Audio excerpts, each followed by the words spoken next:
Hi, Morgan. Hey! I guess I shall start then.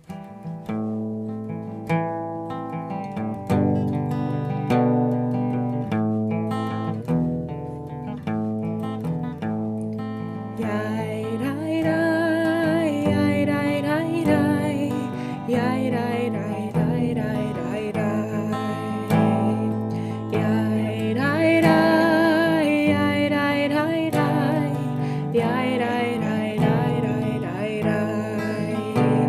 Yai, dai, dai, dai, dai, dai, dai, dai, dai, dai, dai, dai, dai, yai. Dai, dai, dai, dai. Yai, dai, dai, dai, dai, dai, dai, yai, dai, dai, dai, dai, dai, yai. Yai, dai, dai, dai.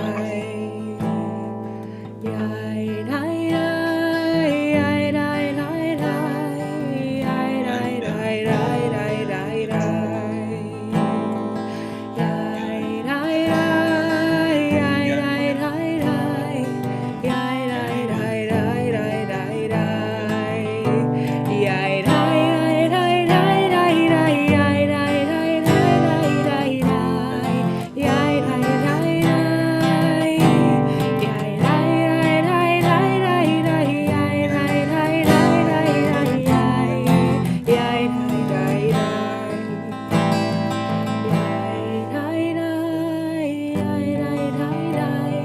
yai, dai, dai, dai, dai, dai, dai. Yai, dai, dai, dai. Yai, dai, dai, dai, dai, dai, yai, dai, dai, dai, dai, dai, yai. Yai, dai, dai, dai.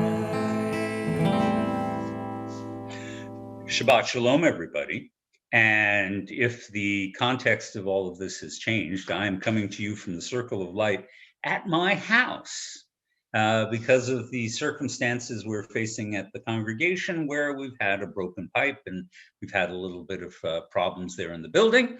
So we have moved it here. And because we don't really have a formal a minyan, I thought I would do a tabletop Shabbat or a rabbi's tish. It won't be a full conventional service, but instead I'll share some teachings with you.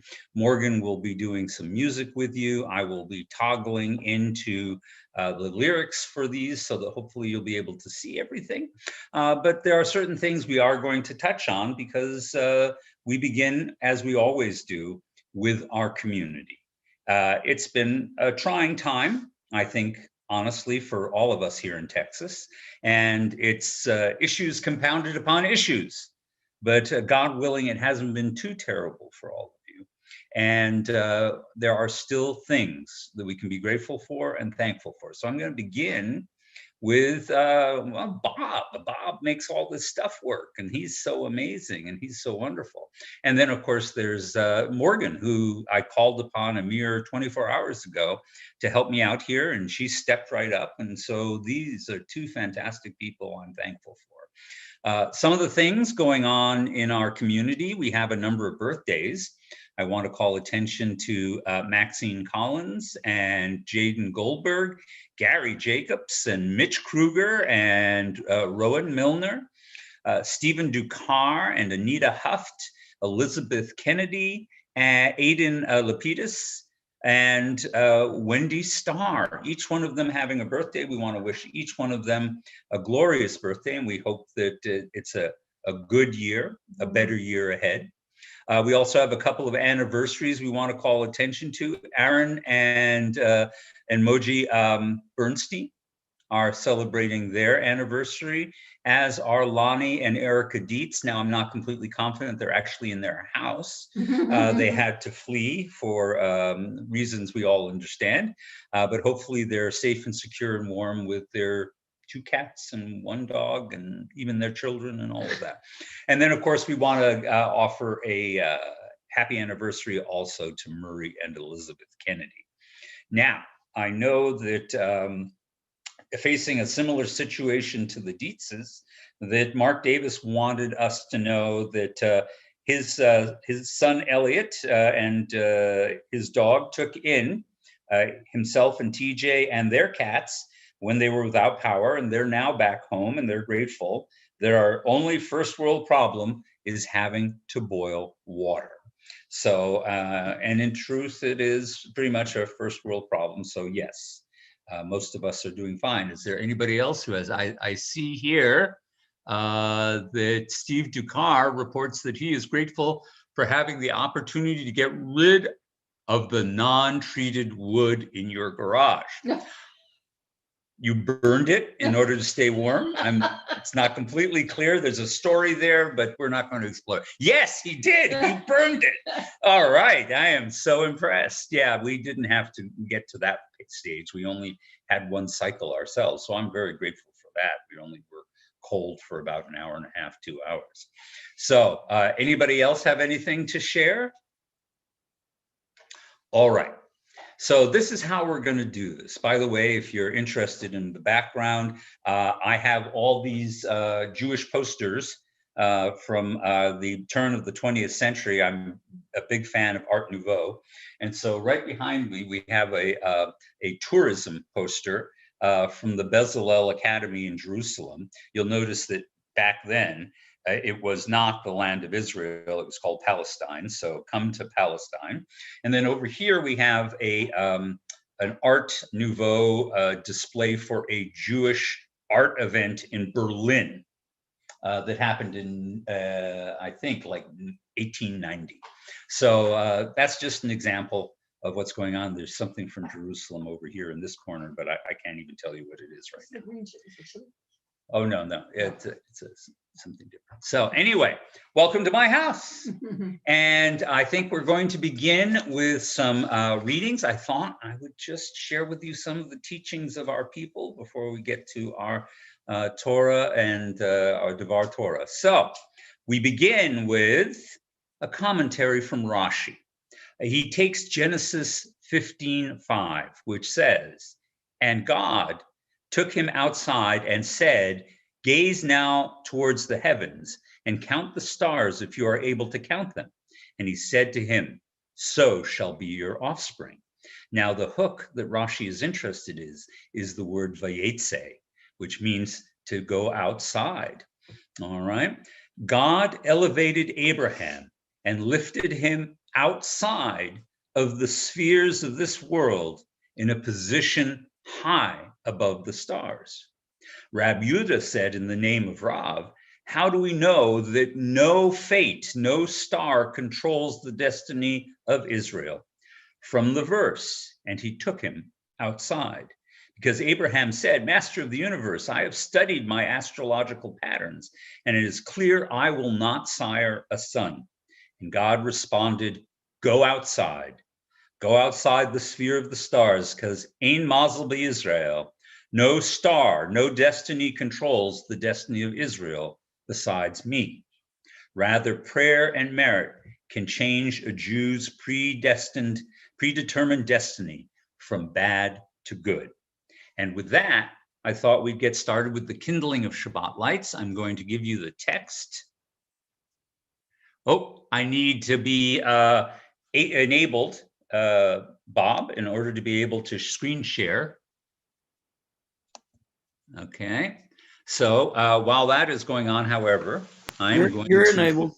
I'm enabled. Okay. I will, while I'm enabled, I'm going to turn this over this way. And there you see my lovely wife with my lovely dog, who is about to kindle Shabbat lights.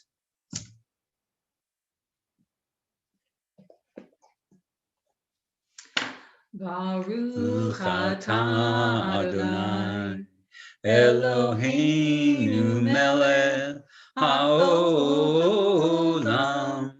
asher kidshanu b'mitzvotav v'tzivanu lehadlik ner shel Shabbat.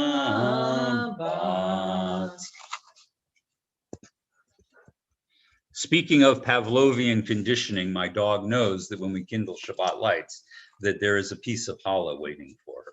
So that will explain what was just happening there. All right, so we continue now. a continuation of the teaching of God raising the Jewish people, Abraham, above the stars. When God raised Abraham above the stars, he released him from the absolute rule of nature. By what virtue did Abraham merit to be elevated to such heights? He possessed the striking quality of genuine humility. Real humility is a feeling of dependence upon God. Even triumph and dazzling success did not dim Abraham's gratitude. The Holy One of Blessing said to Israel, "My children, I yearn for you because even when I shower glory upon you, you make little of yourselves in deference to me. I gave great glory to Abraham, and he said, I am but dust and ashes," Genesis 18. "And I bestowed greatness upon Moses and Aaron, and they said, what are we?" Exodus 16. "I elevated David to lofty heights, and he said, I'm nothing but a worm. I'm not even a man." Psalm 22. On the other hand, when I lifted up Gentile rulers to glory, like Nimrod, Pharaoh, Sennacherib, and Nebuchadnezzar, instead they waxed proud and reacted with arrogance. And so I appreciate you. And that comes from Talmud, Hulan 89. And now we're going to try again to pull up our screen share. And that looks promising. All right, there we go.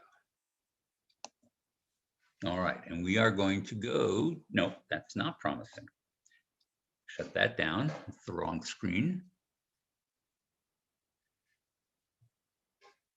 Let's try again. All right, screen share. There it is. All right, now we can call upon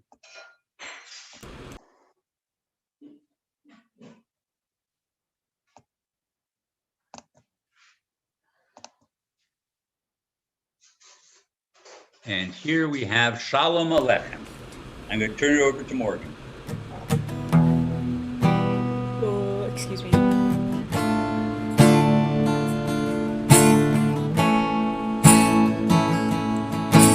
Shalom Aleichem, Malechei Hasharei, Malechei Elyon. Mihi melech malachei hamelachim, HaKadosh Baruch Hu. Boachem l'shalom, malachei hashalom, malachei elyon. Mihi melech malachei hamelachim, HaKadosh Baruch Hu. Baruchuni l'shalom, malachei hashalom, malachei elyon. Mihi melech malachei hamelachim, HaKadosh Baruch Hu. Seidhem l'shalom, malachei hashalom, malachei elyon. Mihi melech malachei hamelachim, HaKadosh Baruch Hu.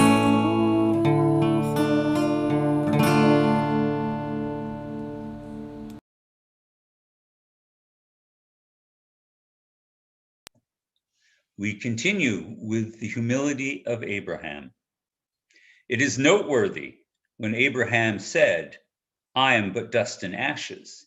Abraham's hallmark expression of helplessness and humility was uttered as part of his quest for the survival of the city of Sodom. In other words, he acted in humility for the sake of others. Indeed, this encounters the first mention of prayer in the Torah. The divine decree had been issued The angels of destruction had been dispatched, and yet Abraham did not despair, for prayer can turn aside decrees and overpower angels. But sometimes prayer is not enough.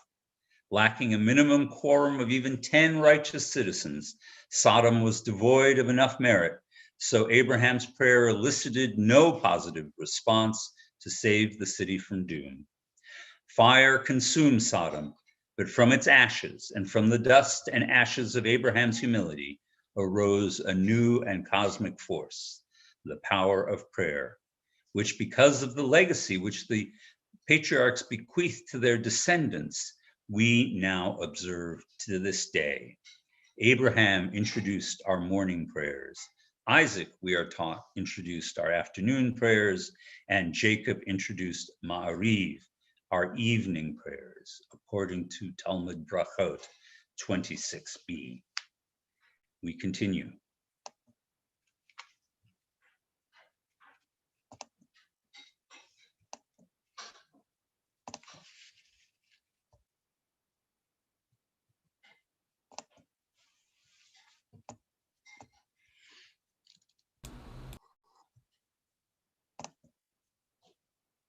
One more. Here we go. Good. One more. Down we go. All right. Amazing.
The humble ones, Abraham, Isaac, and Jacob, taught their progeny how to pray and how to awaken the entire world to the presence of God. The universe was asleep, so to speak, before the patriarchs aroused it with prayer. They even stirred the angels to rise to new heights. Beis Yaakov, that is the teachings of Rabbi Yosef Karo, in his commentary to the Tur Shulchan Aruch, quotes extensively, in which he teaches that the 120 sages who learned from our ancestors created the practice of the Amidah, the standing prayer. The Great Assembly did not create these, but rather assembled them so that we would have the words we need to express our greatest values. And of course, we attach them to our greatest celebration, our day of special blessing, that is Shabbat. So we continue now with Lecha Dodi.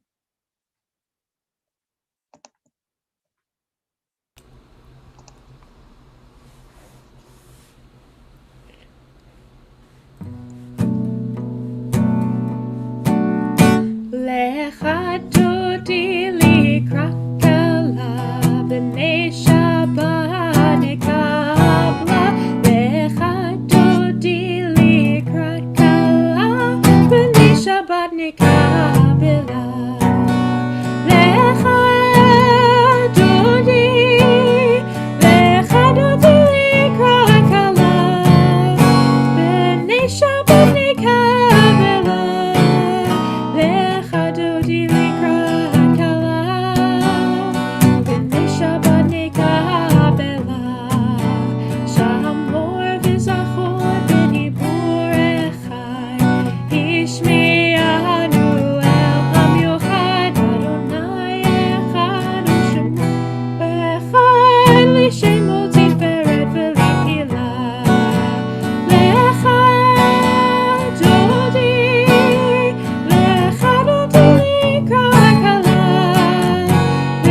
רוצה במחשבה תהילה לך דודי לך דודי כלכלה לנשמה מכללה לך דודי לקראת כלה לנשבת מכללה התעוררי התעוררי כי להורי כולי אורי אורי שיר תברי כבוד אדוני האלוקים לך דודי לך דודי לקראת כלה לנשמה מכללה לך דודי לקראת כלה לנשמה מכללה. If it is your custom, please rise towards the entrance of your house. בואי בשלום העטרת בעלה, גם בשמחה ובצולה, תוך אמוני עם סגולה, בואי כלה, בואי כלה. לך דודי, לך דודי כלכלה, לנשמה מכללה, לך דודי לקראת כלה, לנשמה מכללה.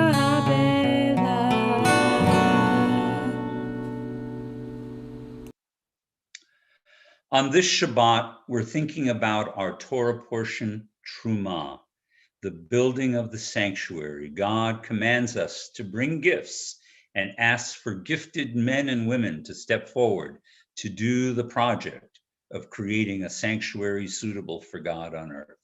And from this, we draw upon Talmud Brachot 55a. Bezalel, the builder of the tabernacle in the wilderness, knew how to combine the letters with which heaven and earth were created. For it is written, Exodus 31:3, I have filled him with a godly spirit, with wisdom, understanding, and knowledge. And it is written in Proverbs 3:19, Hashem founded the world with wisdom. He established the heavens with understanding. And so it is that God imbues us with a measure of his wisdom and a measure of his creativity, so that we may imitate him in creating a better world.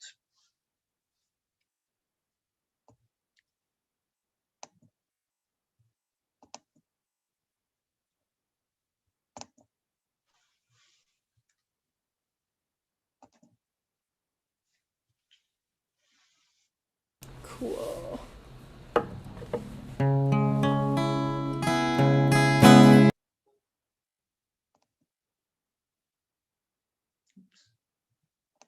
Thanks for that one. Sorry about that.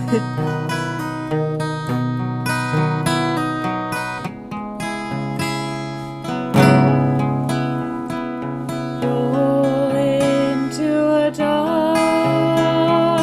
roll into light. Night becomes day, day turns to night. Roll into dark.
Concerning the verse, he brings a redeemer to their children's children with love from our prayer book.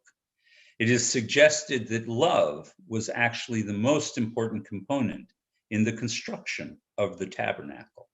That love for other human beings we should have and we should harbor and we should extend. And in fact, they draw a conclusion from this, the sages, that the Second Temple was destroyed for exactly the opposite reason.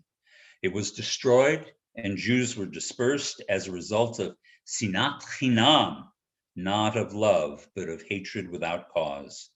Conversely, we shall be redeemed and we shall rebuild only by virtue of genuine brotherly love. As we begin to pray, we must generate love, not only for God, but for our fellow man. Azariel, that is the medieval Talmudist, teaches that at the outset of prayer, one should fully accept upon himself the mitzvah of V'ahavta l'reecha kamocha. You shall love your fellow as yourself. Our prayers are in the plural, he teaches, to demonstrate we think not only about ourselves, but we concern ourselves with our fellows. And Rabbi Chaim Vital teaches that hating another is equivalent to hating God, for every soul is but a fragment of the divine world soul.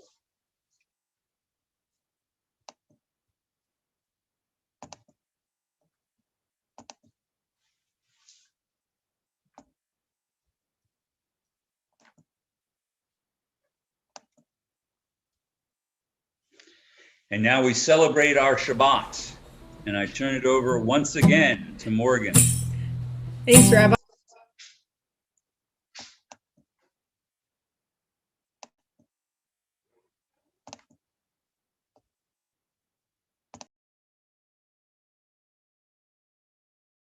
I realize that I keep putting myself on mute. It's a great thing. Anyways, tonight's Vishamru is a little bit different. I gave it a little bit of a jazzy twist, so I hope you enjoy it. Vishamru b'nei Yisrael et HaShabbat la'asot et HaShabbat l'toratam berit olam. Again, Vishamru b'nei Yisrael et HaShabbat la'asot et HaShabbat l'toratam berit olam. Beini ubein b'nei Yisrael oti le'olam.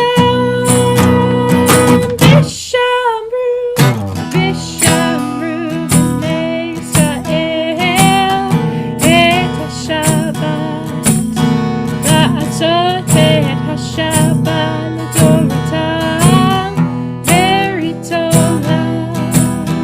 Ki sheshet yamim asa Adonai et hashamayim v'et haaretz. Vishamru b'nei Yisrael et HaShabbat la'asot et HaShabbat l'toratam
לעשות את השבת לדורותיו, very טובה.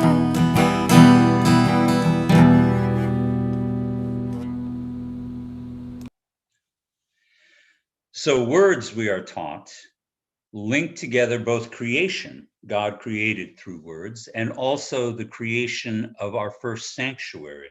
Bezalel was able to create with words. Now, the great commentator to our prayer book, Abudraham, actually kind of neglected. Everybody should read him more. Abudraham notes that the numerical value of the word tefillah, prayer, is 515, which equals the value of the word halev, that is, with the intent of the heart, and avodat halev, offering the service of the heart. If one desires that God hear his prayer, he must plead sincerely, as Moses did when he said, "And I plead with Adonai." The numerical value of et hanan, and he pleaded, is 515, which is also equal to prayer. And thus it is that our pleading, our efforts, and our heart are all linked to one through Jewish prayer. We're going to close out this part of our service with a little Shalom Rav, and then I will have something to say about our Torah portion.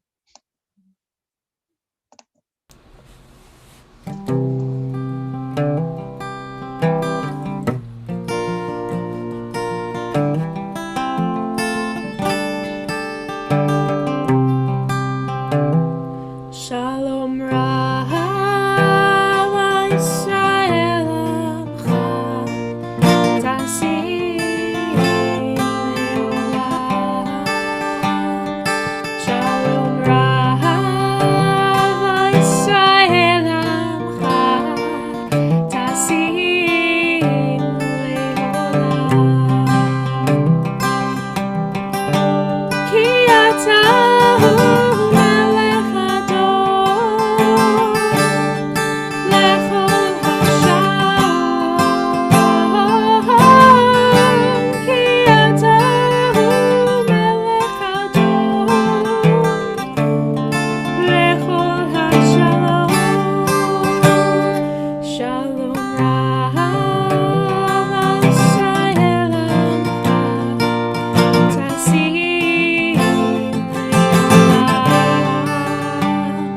Shalom Rav Yisrael Amcha Tasim Leolam.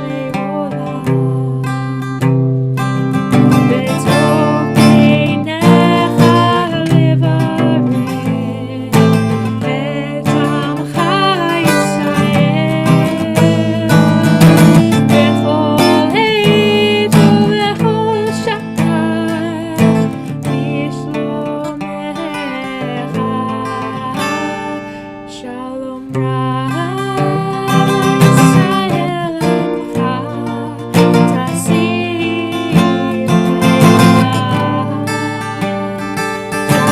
Rav Yisrael Amcha Tasim Leolam. Tasim Leolam.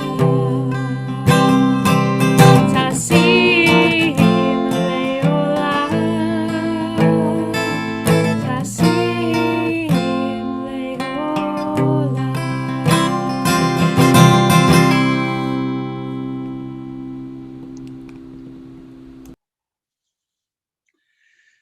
So now we're going to take just a moment or two for our own silent prayers and our own reflections, whether it be to God or to ourselves. And then we're going to go ahead and I'll have a little Devar Torah for you.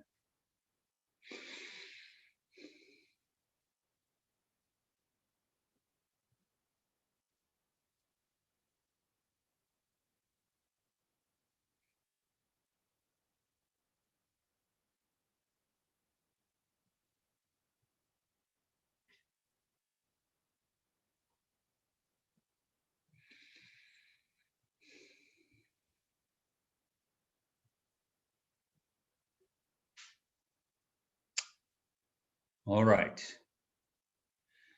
Words, numbers, creation, construction, all of these themes come together in our Torah portion this week. But before we go there, I want to reflect on something that a project I've been working on. Jesus came up with his Sermon on the Mount, and I don't think I'm any less qualified to come up with a list of people who are blessed. So the first on my list are, blessed are the bean counters, for they know what counts. And indeed, we do. We rely on people who understand numbers more than we think we do. Actually, probably one of my great regrets is that I never really mastered numbers and the ability to keep track of that sort of thing. It's not in my nature. I really wish I had that skill. But counting really matters. So just to give you an example, in the Talmud, it is in fact noted that you can tell what's important by the number of times something is mentioned. And specifically, one Rabbi Joshua, mentions that while love your neighbor as yourself is only mentioned one time, love the stranger is commanded to us 33 times. And from that, he concludes, well, now we know what God's priority is, that we have to love the people who are different from us, and we have to put the extra effort into loving them, more than we put into loving the people who are our next door neighbors, people related to us, people who we understand and who we appreciate. And that principle actually turns out to be a very powerful one. One of my Bible teachers said, actually, you know what? Counting things really tells you something. If you want to understand Judaism and what's important, you should just count those stories, themes, ideas, and the bigger the number, the more important it is. It's simple as that. The famous one that I always like to quote is that after the story of Eden and creation, how often does anyone in the rest of the Hebrew Bible mention Eden or creation? Once. The book of Ezekiel mentions it once. Adam, never. Eve, never. The fall, never. It's not important. While other religions imbue these stories with utmost importance, it is not important from a Jewish perspective. You know what is important? The Exodus. The Exodus, I like to note, is mentioned over 85 times by the prophets and later writers of the Bible to remind us that this is our central story. But this works again in another form. So it goes something like this. If you look at the account of the creation from beginning to end, all the way through the 6 days of creation, 1 chapter is devoted to that. 2 chapters are devoted to the story of Noah. 3 chapters are devoted to the revelation at Mount Sinai. 11 plus 1 are devoted to the story of the Exodus. So we start to get a sense of what takes priority.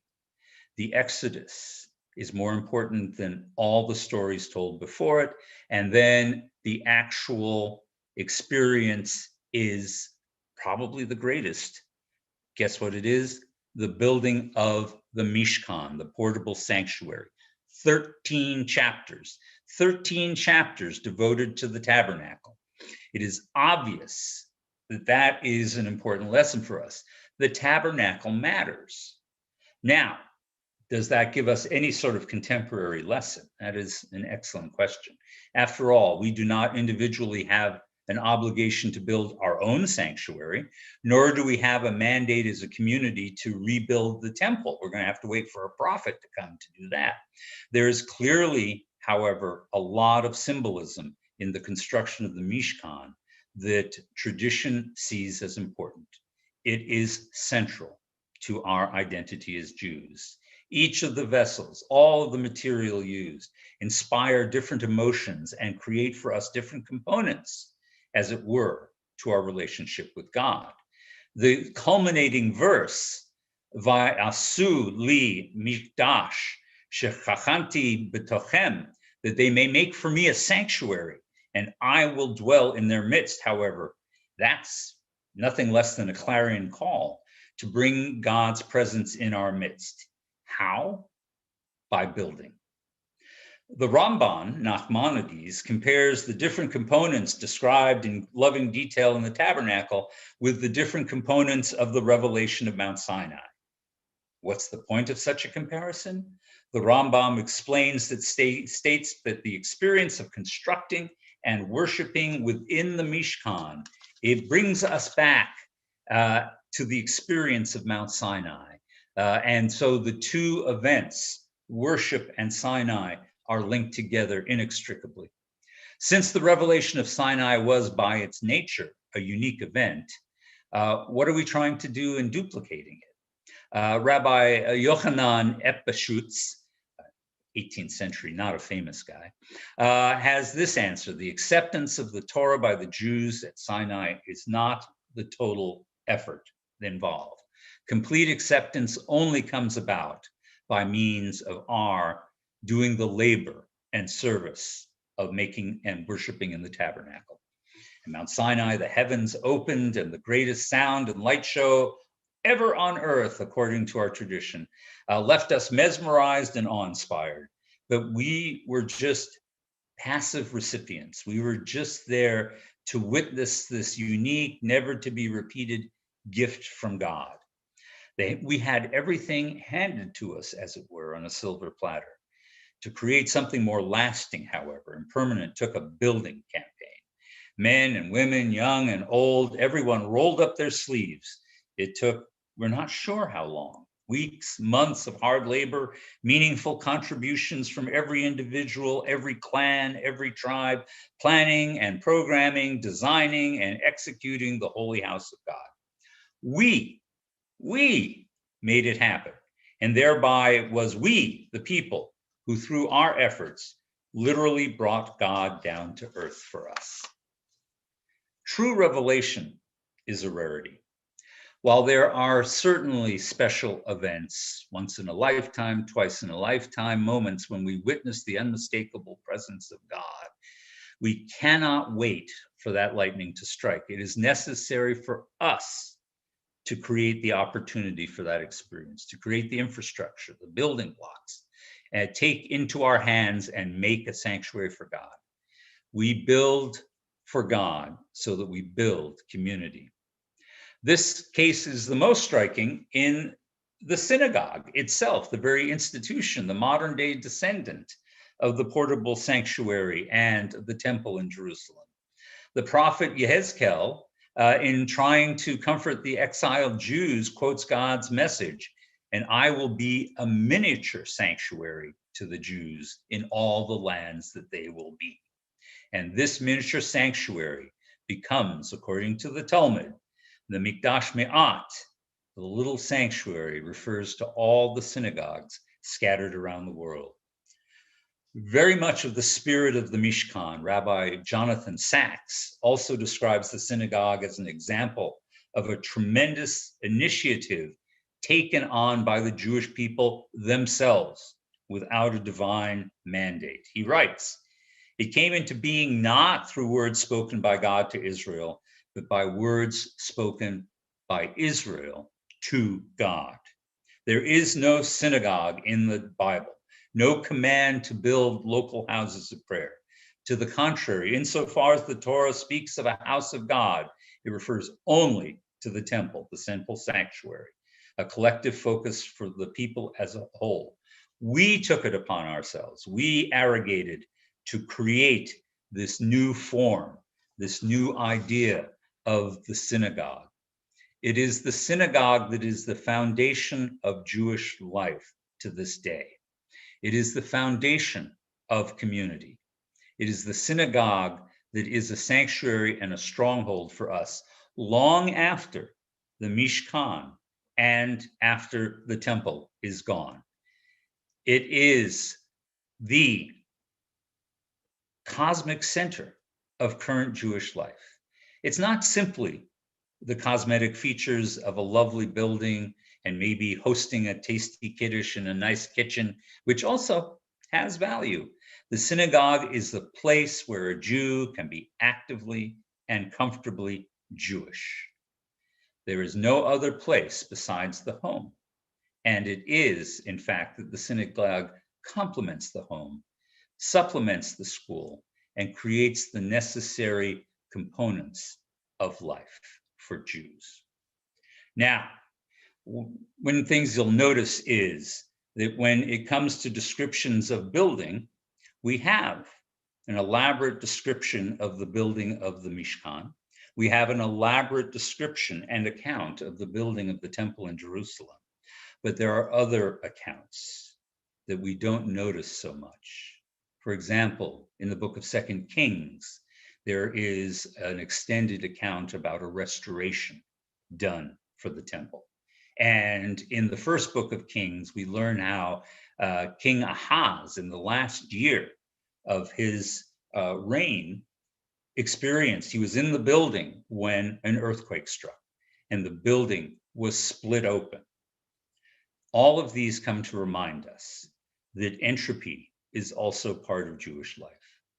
Things fall apart, things disassemble, things run down, things wear out. And so the effort to build and sustain the sanctuary of God's presence in the Jewish people, that work continues. And we find ourselves at a moment like that now. We have to continue this work. Unfortunately, many of us are enduring personally the trauma of having our homes and our property damaged, and so too our synagogue has suffered a damage and trauma from the extreme weather we've had. So a time will come when we will be turning to you like Bezalel, if our ancestors called upon great wisdom to help us restore. We'll be asking for your gifts, we'll be asking for your talent, we'll be asking for your commitment to restore our sacred center here in North Texas. Maybe it's providential that Truma was our Torah portion for this week. I don't like to think that. I'd like to think that, sometimes stuff happens. But what we have before us is a template for the direction we need to go. We need to restore our community. And I hope you'll all be ready, just as you've been ready to help each other, to help us collectively return our synagogue to a better and more pristine condition, worthy as a place for God and for us to dwell together. Shabbat Shalom, everybody. All right, I guess that I've then become the person in charge of announcements. So here we go. We've got a fair number of ones. Green Family Camp is coming up. Yes, Green Family Camp will return this summer. And they're offering in-person family tours at their site on Bruceville. If you have never been there, you don't know what Green Family Camp is, you need to see it. It's a pretty amazing place. And for new and prospective families that want to learn what is involved in Green Family Camp, members of the full-time team will lead you on tours. For individual families, they'll adhere to all safety protocols and procedures to ensure everybody's health, but we want you to see it because we're determined that this summer we're going to be able to come together as a community once again. Information about the tours and all related details you can find on our CKA website. Everything is there. All right, we're continuing this coming Thursday with our second session of Reading with the Rabbi. We're reading the book Born to Kavesh, Yiddish Language and Culture in All Its Moods by Michael Weck. It's not too late to join. We're going to be reading, I believe we're reading chapters 3 through 5 because we didn't move so quickly as I thought we would in our first session. So anyway, get the book, order it from Amazon. It's a tremendously fun read. I encourage you. And we'll be doing this coming Thursday, and we'll be doing every other Thursday for 2 more sessions after that. Purim. Purim is upon us. Purim will be coming on Thursday. I hope you'll all be willing to join us online for our online Purim Spiel, Pandemic in Shushan. It'll be a lot of fun. It's not the same, however, without giving goodies to the people you love and the community you care about. So we're doing a very special project. Join us for Purim Mishlochat Manot, which means gifts. All right. It's the sending of gifts, and we're going to do it as an exchange. All right. It's what we're going to do is you want to do a mitzvah, you're going to be not a secret Santa, but a secret Shlomo for someone else. Put together a little goodie pack for a friend or a fellow congregant.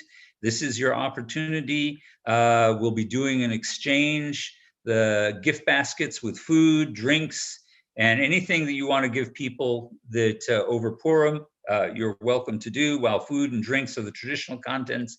You can add anything you like. You want to put in I don't know, a switch or something like that. Okay, do that. It's a little excessive, but a little tea, a little coffee, it would be very nice. Some fun ideas outside of the traditional basket are, you could do it all blue. You could do it all sweet. There's all kinds of ways of doing it. So your items can be handmade or purchased. Be as creative as you like. You'll remain anonymous, though if you want to, you can also include pictures of your family or a letter from your family. So sign up on the webpage link, and you'll be randomly assigned to another participating congregant. You must be signed up by the 20th, however. We will deliver your baskets to them on or before Purim. That's the 25th. So if you have any further questions, ask Casey Flansbaum or talk to the office and Bob. All right. We are also running Lion of Judah. We're expanding our original program, which was designed for our religious school. This program is now available to everybody online. And we're going to allow everybody to do it through Zoom integration. Our first lesson is already online, and you can learn it. And then on Wednesdays, you'll join me on Zoom. I'll test you.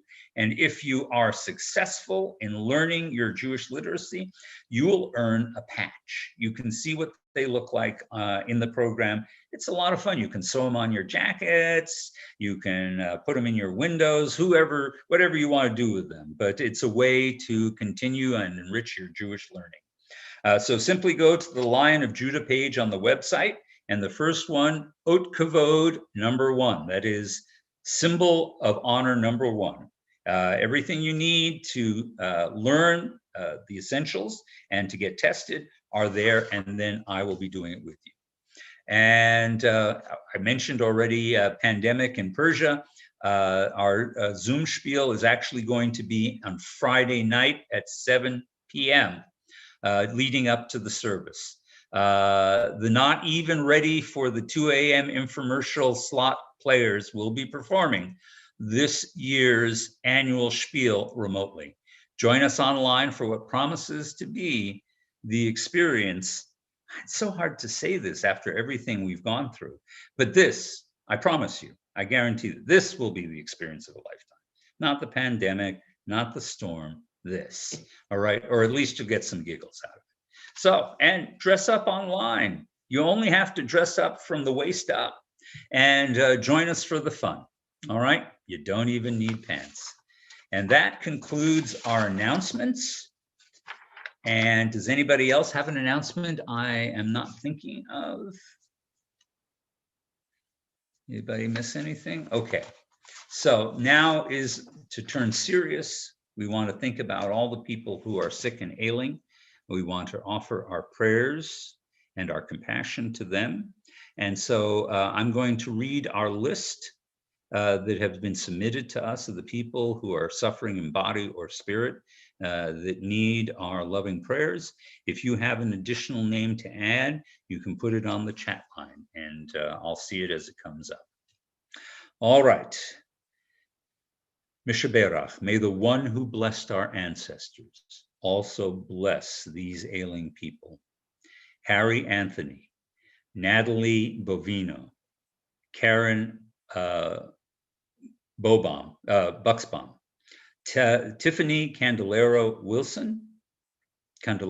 Wilson, Debbie Freed, Maxine Collins, Sandy Cook, Dave Cook, Jerry Dietz, Pat Ducar, Gordon Ellison, Tammy Ferris, Ron Gardner, Michelle Griffith, James Hart, Ken Hirschman, Jody Hoffman, Deb Kaufman, B.J. Kirkwood, Lauren Koenig, Alex Koenig, Sandy Lenzner, Karen Moore Kanakole, Judy Morisak, Herbert Paley, Adrian Sandler, and Myra Schusler. Does anybody else have a name to add?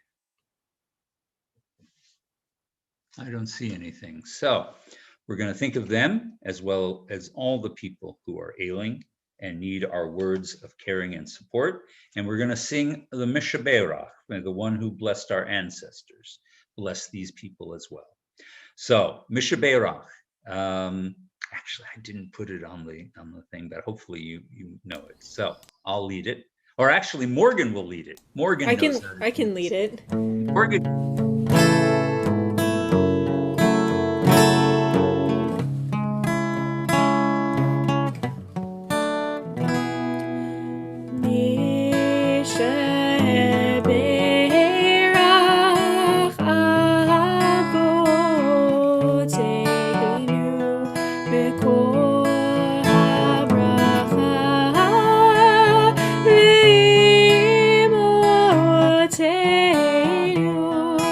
May the source of strength, who bless the ones before us, help us find the courage to make our lives a blessing, and let us say, Amen.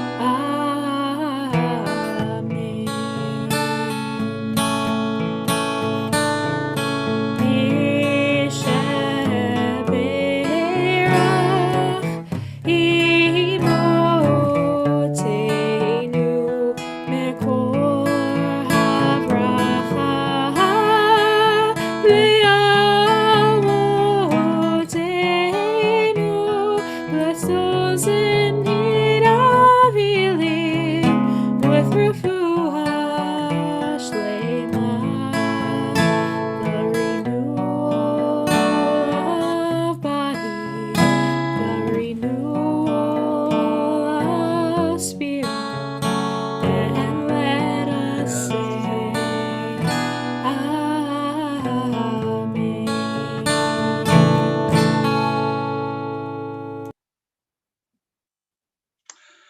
All right, as we draw to the conclusion of our service, I want to share one final teaching, which is one that is often revisited within our tradition. And it's a question that nobody's asking except the rabbis, but it's an intriguing question. And that is, why is it that the very first word, the very first letter, the very first word of the very first verse of Genesis is a bet? The word is Breshit, when God began to create the world. Breshit. Why isn't it an aleph? It should be an aleph. If the alphabet is absolutely critical to the creation of everything, why isn't the first letter of the Torah? And the answer is manifold, but the most popular is that because 2 represents a very important message. It teaches us that from the very beginning, we live in 2 worlds, this one and the world to come. Even in this world, according to this teaching, we still exist on 2 planes. That is the plane of constricted consciousness and a plane of expanded consciousness on a lower and higher spiritual level of the soul.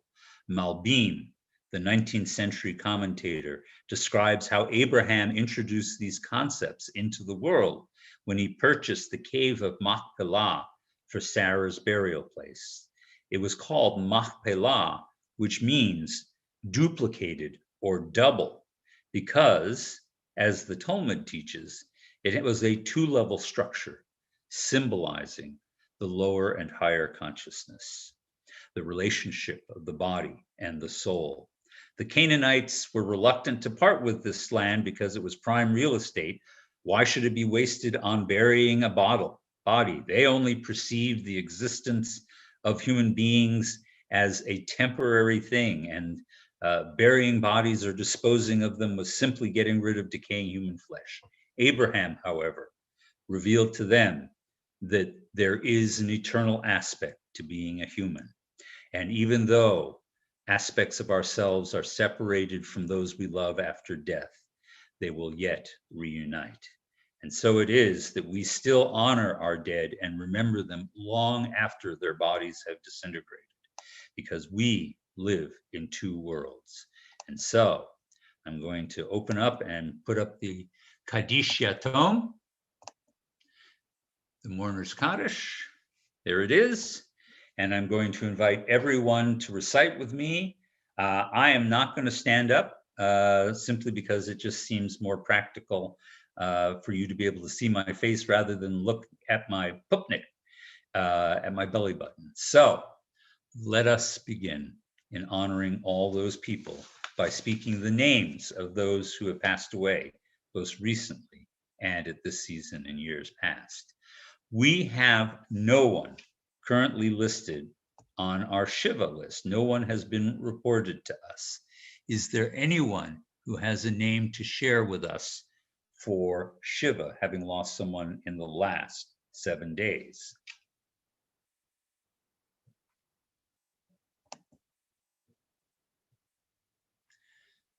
I don't see any names. Now for Shloshim, we are also blessed to have no one submitted to us for Shloshim. No one has been recognized within the congregation as having died in the past month. Is there anybody who would like to add a name for someone who's died in the last 30 days?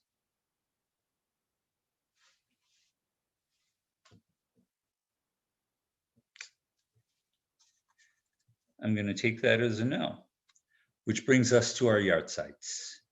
This week, we want to honor the memory of George Bond, Al Bornstein, David Epstein, Bruce Feldman, Philip Glick, Katie Jarrett, Jack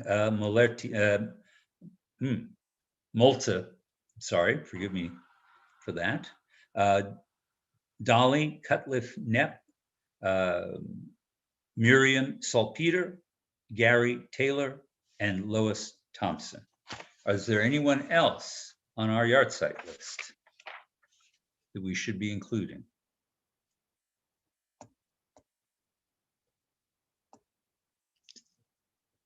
One new message. Wait, I saw a message.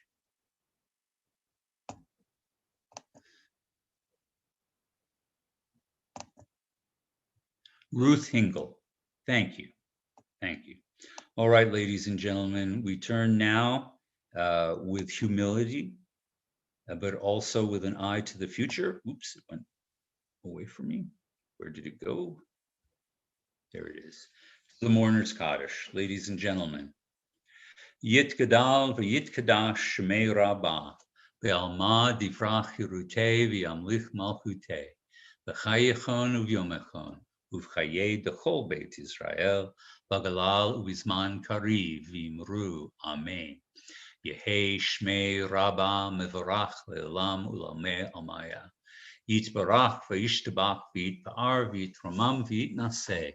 V'yithadar v'yitale v'yitalal shmei dekudsha b'richu le'ela min kol birchata v'shirata tushbachata v'nechimata damiran be'alma v'imru Amen.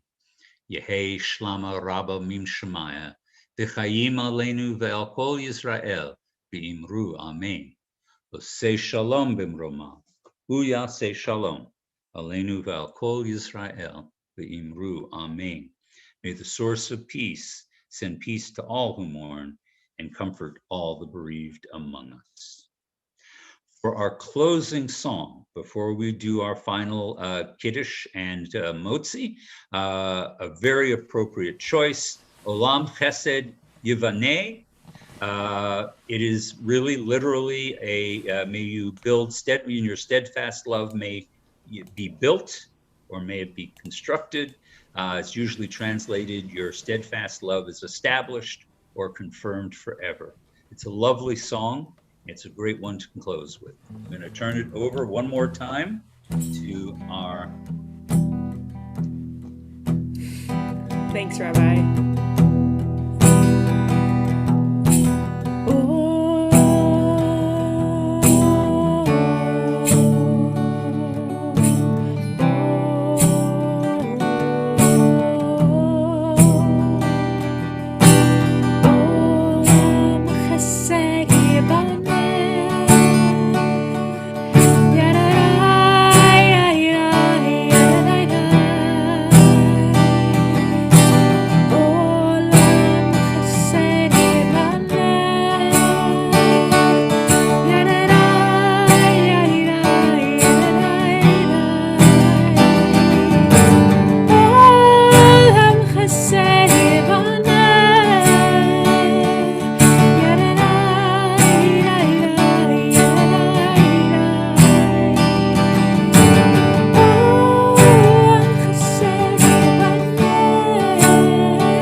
Which brings us now to the conclusion of our service as we normally do it at Congregation Kol Ami.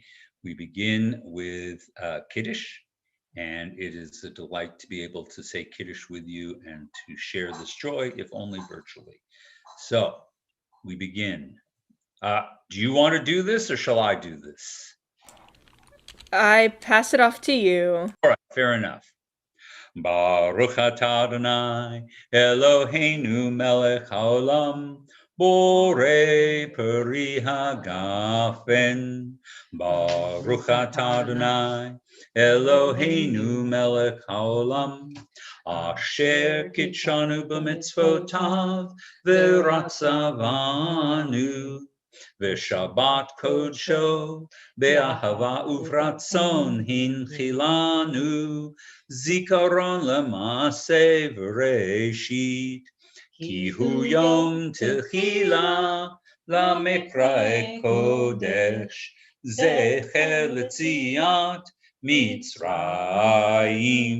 ki vanu v'chata ve'otanu kidashta mikol ha'amim V'shabbat kodshecha be'ahava uvratzon hinchaltanu Baruch atah Adonai Mekadesh HaShabbat. Amen. L'chaim, everybody. And yes, puppy, you get some too. There we go. All right. And now the moment she's been waiting for.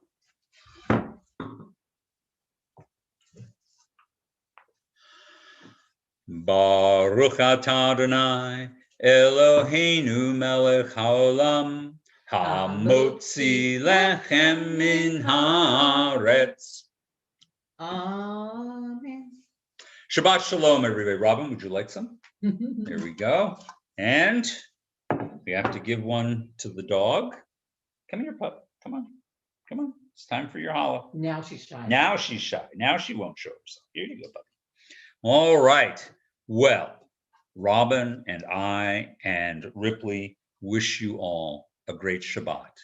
Good night, everybody. Thanks to everybody who made this possible.